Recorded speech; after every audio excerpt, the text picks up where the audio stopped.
Bienvenidos, bienvenidas a esta masterclass sobre vínculos. Y para no perderme en lo que les queremos compartir, vamos a ir derechito a las diapositivas. Ustedes las están viendo, ¿cierto? Toqué todos los botones bien. Sí, Genial. sí se ve bien. Bueno. Esta diapositiva surge de una conversación que tuve con una amiga. Y me parece un buen preámbulo para tomar conciencia de cómo estamos acostumbrados a construir vínculos. Ella me dijo, Mer, ¿sabés de qué me doy cuenta? De que compré paz barata, porque evité tener una conversación incómoda. Y este desenlace que hoy me toca transitar no me gusta para nada, pero era algo predecible. ¿Cuándo construimos vínculos baratos? Tomando un poco la etiqueta de mi amiga. Cuando decimos que sí y queremos decir que no, para evitarnos a nosotros o evitar la expresión del otro, cuando nos callamos, cuando no ponemos límites, cuando disimulamos lo que sentimos, cuando no pedimos lo que necesitamos. En esas ocasiones estamos fingiendo ser alguien que no somos y dejar de exponernos es convertirnos en impostores. Y si nosotros no estamos en el vínculo o no le damos espacio al otro para que se exprese en el vínculo, ¿de qué vínculo podemos estar hablando? Los vínculos se tratan de construir un espacio común. Y para eso tenemos que cambiar las preguntas que solemos hacernos, para hacernos nuevas preguntas. Solemos preguntarnos, ¿quién está bien en esta discusión? ¿Quién tiene la razón? ¿Quién está menos fallado? ¿Quién es mejor? ¿Quién necesita menos del otro? ¿Quién da más? ¿Quién es más generoso? ¿Quién es menos culpable de esto que le pasa a la pareja? ¿Quién comete menos errores? Y cuando nos hacemos estas preguntas, la realidad es que estamos buscando un lugar propio. Estamos buscando autopercibirnos o ser percibidos por el otro de determinada manera, pero no estamos centrados en construir un espacio común, el espacio del vínculo.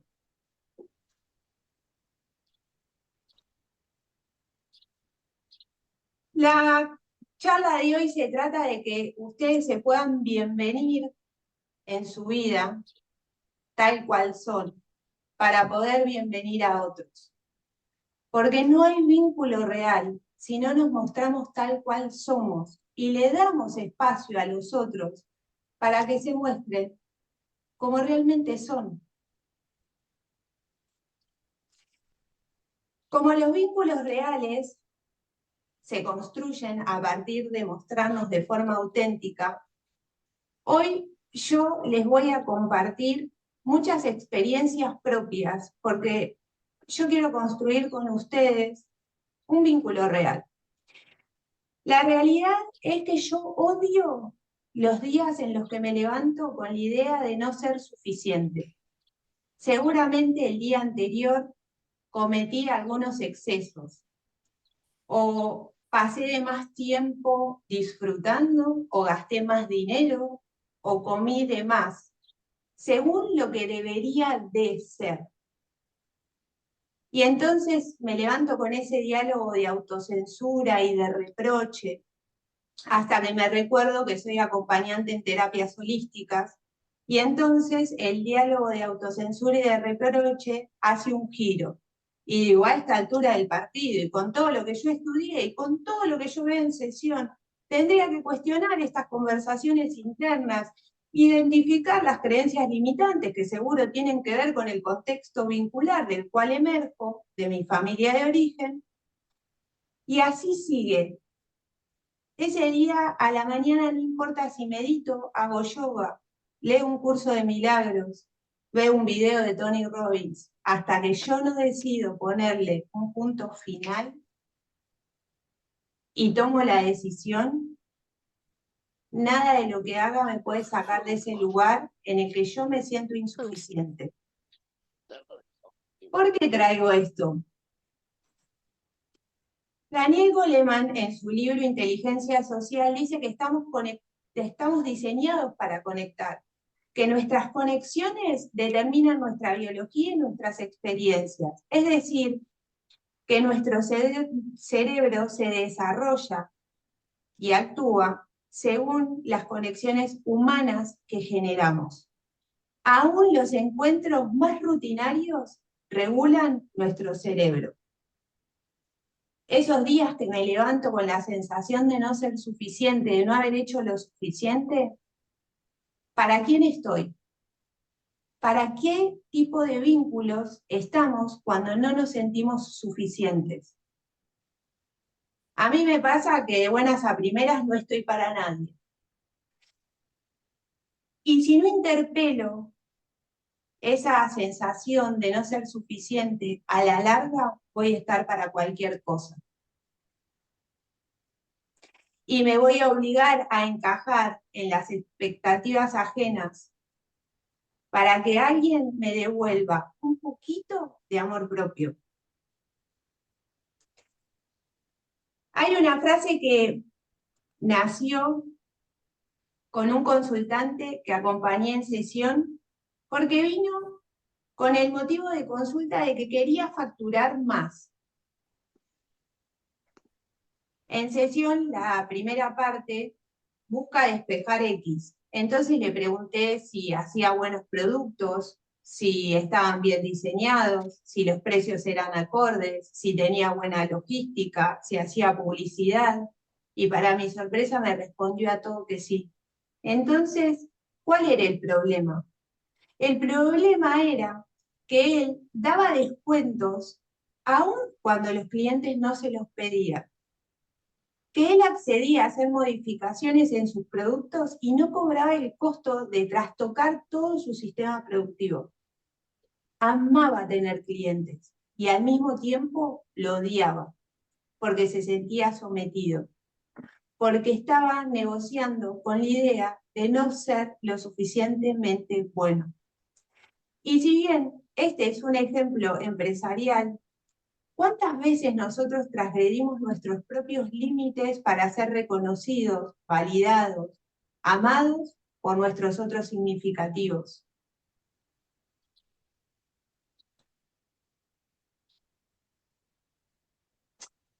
No hay vínculo seguro sin límites. Si yo no le enseño a los demás cómo quiero ser tratado, porque entonces mi territorio psíquico-emocional puede ser usurpado fácilmente. Puedo fingir ser cualquier persona con tal de agradar. Y si no, en la otra polaridad, puedo caer en la autosuficiencia malsana, en esto de no dependo de nadie. Cuando yo conocí a mi pareja, a los 2 meses estábamos viviendo juntos. Y a los 4 meses íbamos a ser padres y estábamos embarazados. Estábamos embriagados de amor, estábamos bien económicamente, yo estaba encantada con la idea de volver a ser madre. Y después, una de mis mellizas nos trajo una experiencia de enfermedad. Cuando algo allá afuera nos genera tanto dolor y es imperante que hagamos algo, que actuemos, nos blindamos emocionalmente. Pero la anestesia emocional nunca es selectiva y siempre es pareja. Si yo me brindo al dolor, me brindo al amor, a la alegría, a la tristeza. Así que estábamos tan urgidos por sacar adelante a nuestra hija que nuestra pareja quedó en el último plano. Nuestras conversaciones estaban dominadas por cuándo hay que volver a operarla, cuánta plata necesitamos y quién va a aportar cada cantidad. Después la sanación se dio paso y nosotros volvimos a reconstruir la pareja. La realidad es que ninguno de mis hijos fue planeado.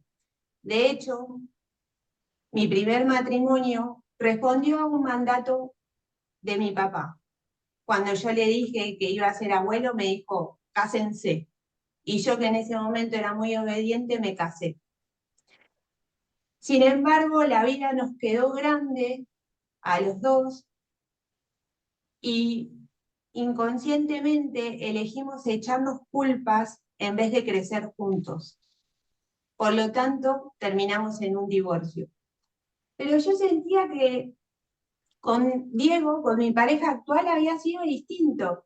De vuelta la vida nos había quedado grande y habíamos podido compartir nuestros miedos, nuestros dolores, y nos habían podido acompañar. Y esto no quiere decir que yo tenía las respuestas a todos sus dolores y a todos sus miedos, o que él tenía todas las respuestas para los míos. Simplemente estábamos el uno para el otro. Así que un día tuve la brillante idea de pedirle matrimonio y me dijo que no.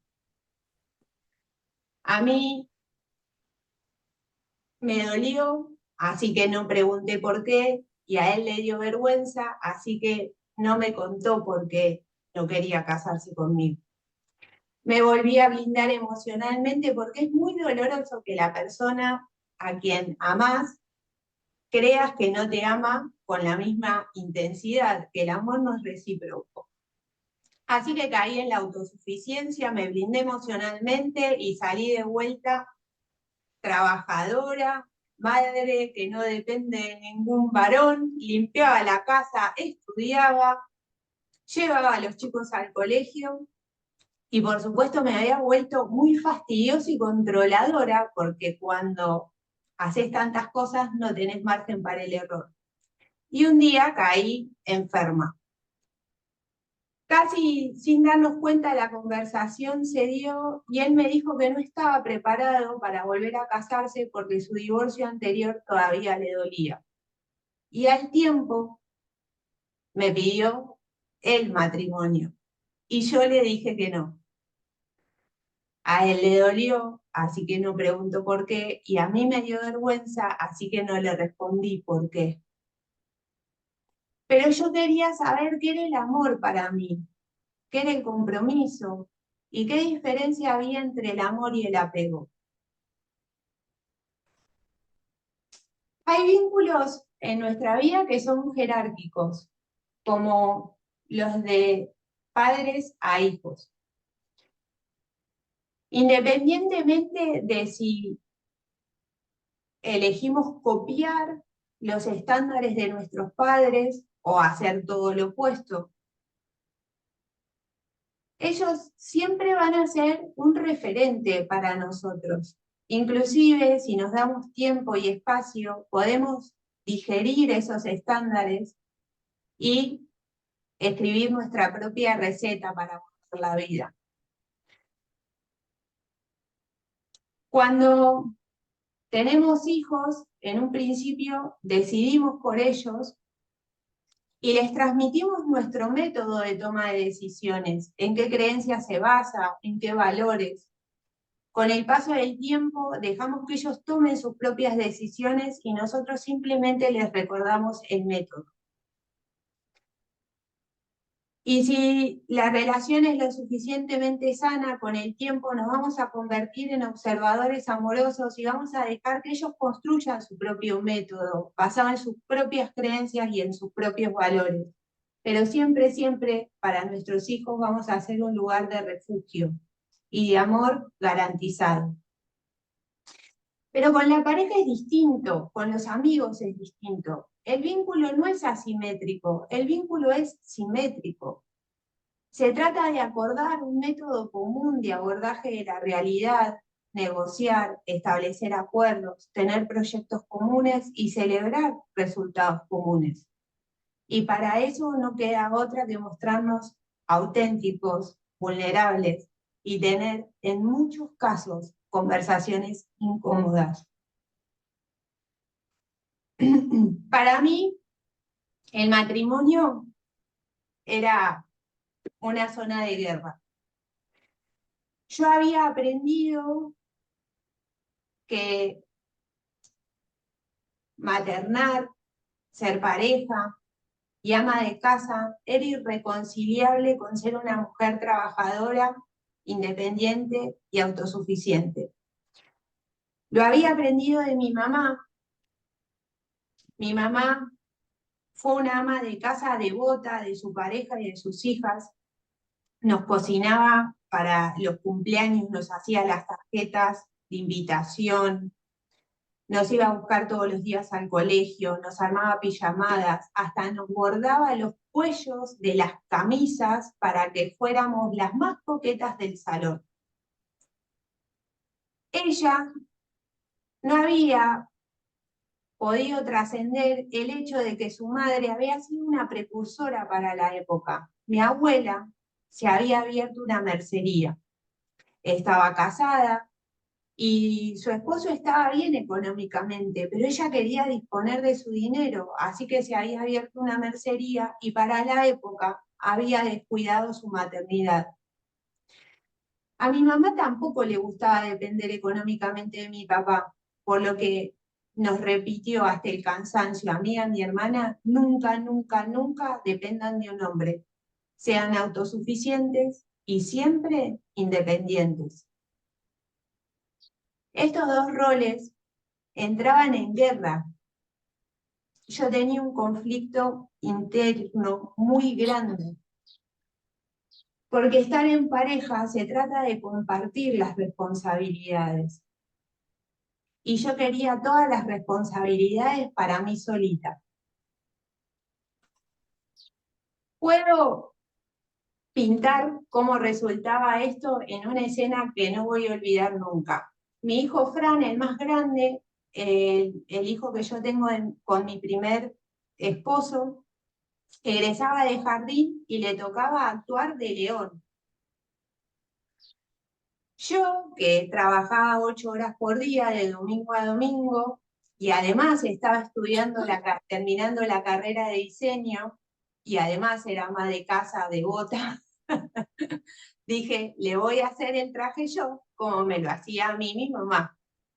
40 minutos antes de que Fran tuviera que ir al teatro, tenía el traje de polipropileno cosido y le faltaba pegarle la melena. Estaba con las lanas, la tijera, me faltaba bañarme, plancharme el pelo y entrar en un jean negro estampado que nunca voy a olvidar. ¿Cómo resultó esto? Fran entra en escena, hace 2 pasos en el escenario y vemos todos lo que fue un proceso de calvicie acelerado de un león, y una madre que estaba sentada atrás mío grita: ¡qué horror!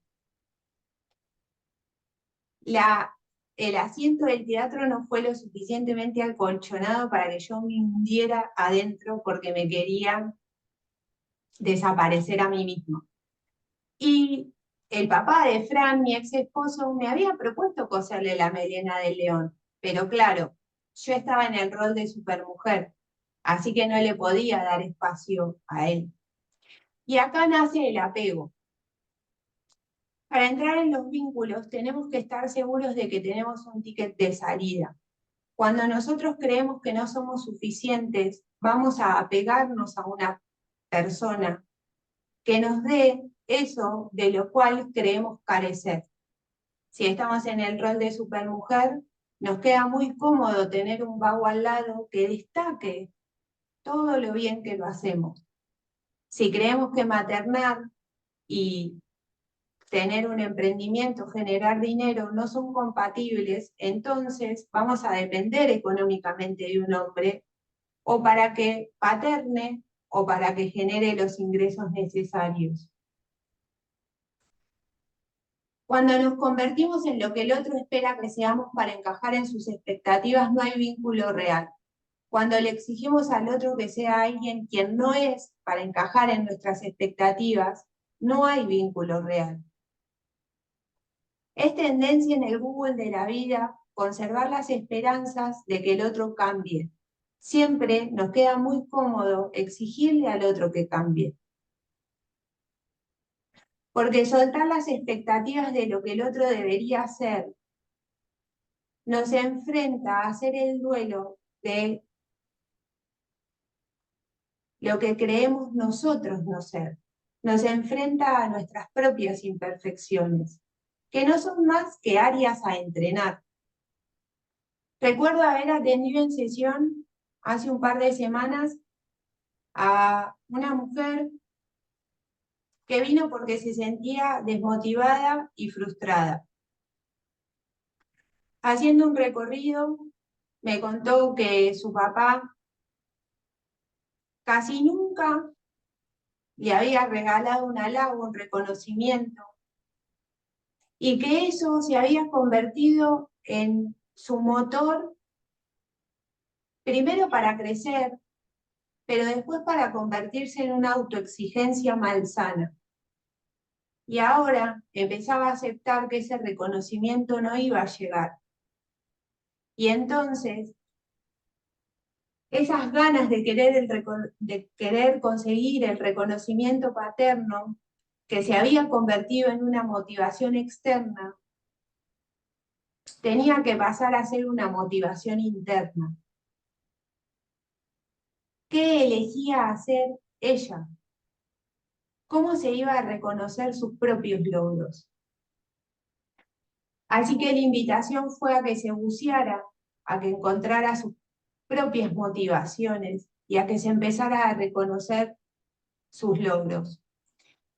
Ella me preguntó si eso no era vanidad, pero yo le hablé de autoestima.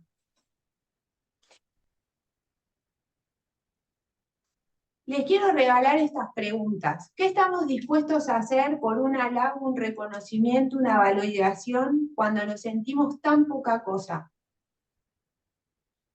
¿Cuántas veces nos autoprivamos del disfrute, de lo, nos autoprivamos del disfrute, de lo que nos gusta, de ir a un lugar que nos ilusiona, de formar parte de un grupo humano, porque no nos sentimos lo suficientemente exitosos, lindos, inteligentes, brillantes, agradables? ¿De qué parte de sus vidas se están ausentando porque creen no ser suficientes?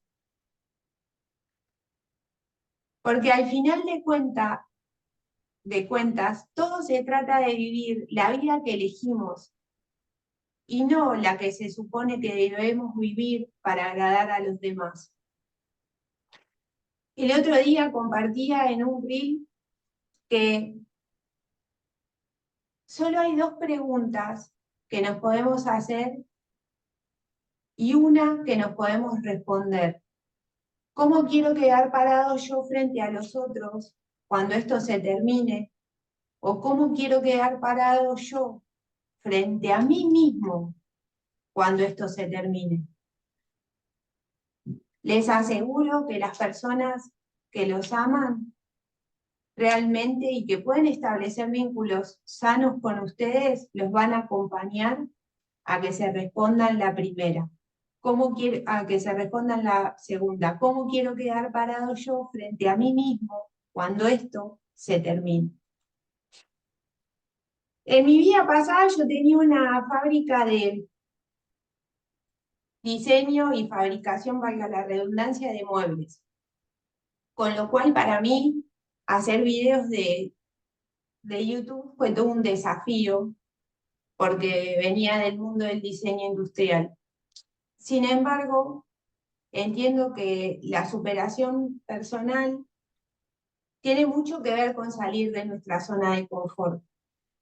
Así que empecé a filmar videos y un día, inclusive hasta me propuse hacer encuentros a partir de un ensayo de comunicación asertiva que había desarrollado.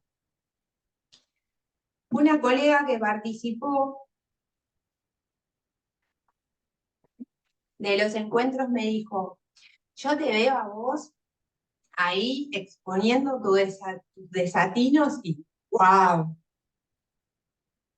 Y nuevamente sentí miedo de preguntar a qué se refería por ese wow. Yo suelo tener mi momento gato gaudio antes de prender la cámara, donde digo, ¿para qué me comprometí a hacer esto? ¿Quién va a venir? ¿Quién soy yo para contar?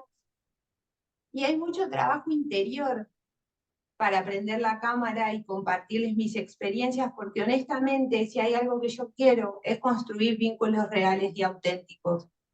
Y quiero acompañar a los otros con honestidad.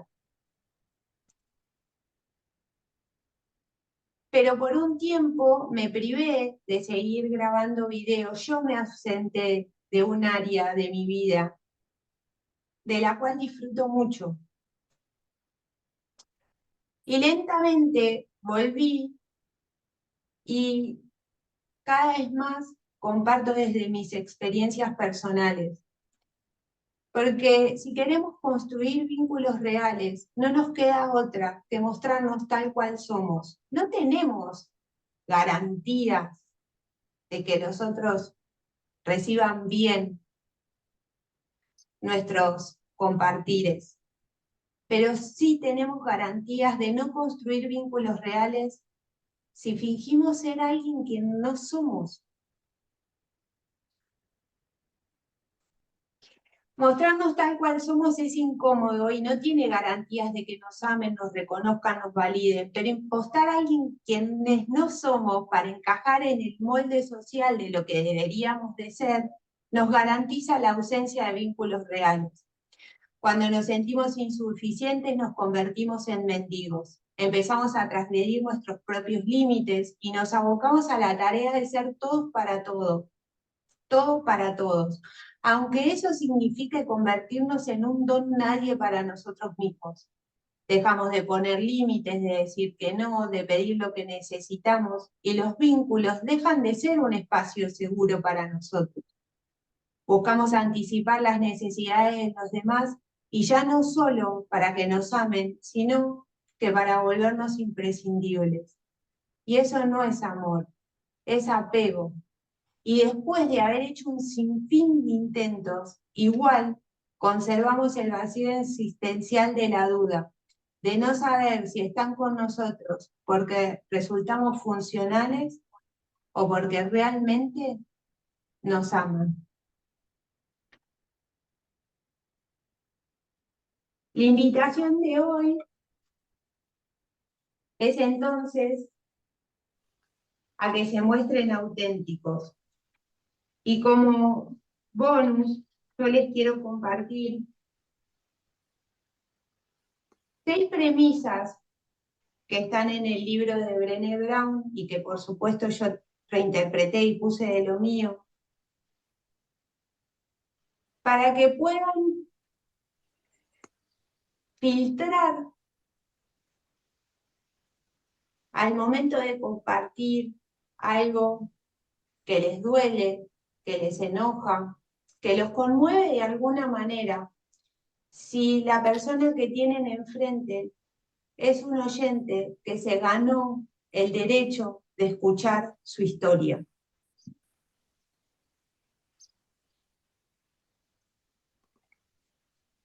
¿Son los 6? No.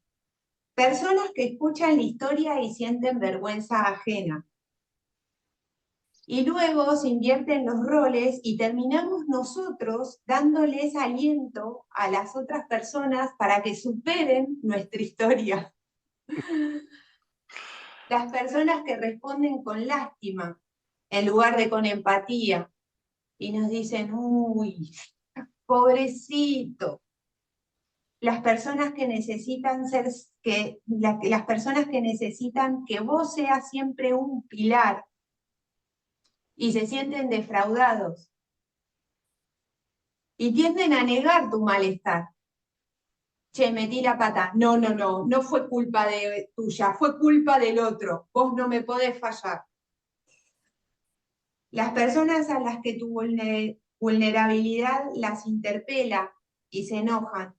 ¿Cómo carajo pudiste hacer eso? Esas personas que has decepcionado. Las personas que hacen todo lo posible por mejorar las cosas y movidas por su propia incomodidad, se niegan a reconocer tu problema. Dejá, lo solucionamos, no pasó nada, esto tiene solución. Las personas que confunden conexión con la oportunidad de superarte. A mí, para que te cuento la mía, porque a mí me pasó peor. Se trata, cuando el otro está en el suelo, tirado de dolor o de enojo, y reconózcanlo en ustedes mismos. Lo que necesitamos en ese momento es que el otro se siente al lado nuestro y nos agarre la mano y haga su mejor silencio.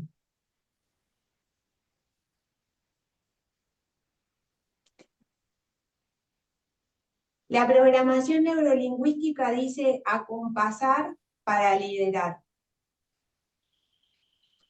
Y acompasar no es más que reconocerle al otro el estado emocional que está atravesando, validarlo ahí. Y después sí, le podemos preguntar, ¿cómo te puedo acompañar a superar esto?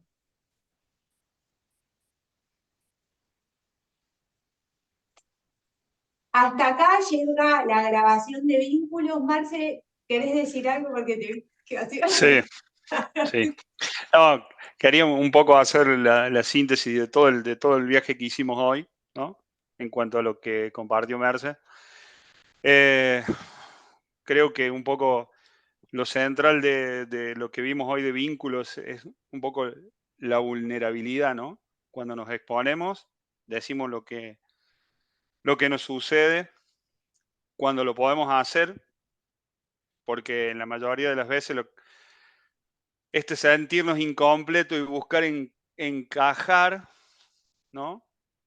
Sentir que a nosotros nos falta y que alguien nos tiene que dar algo, nos lleva a ser impostores con nosotros mismos, ¿no? En el vínculo, en lo que queremos lograr con el vínculo, ¿no? Fuimos desde los límites, los vínculos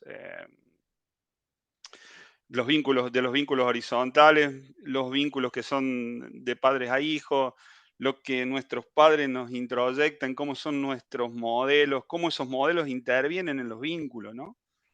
Y que a veces no los notamos.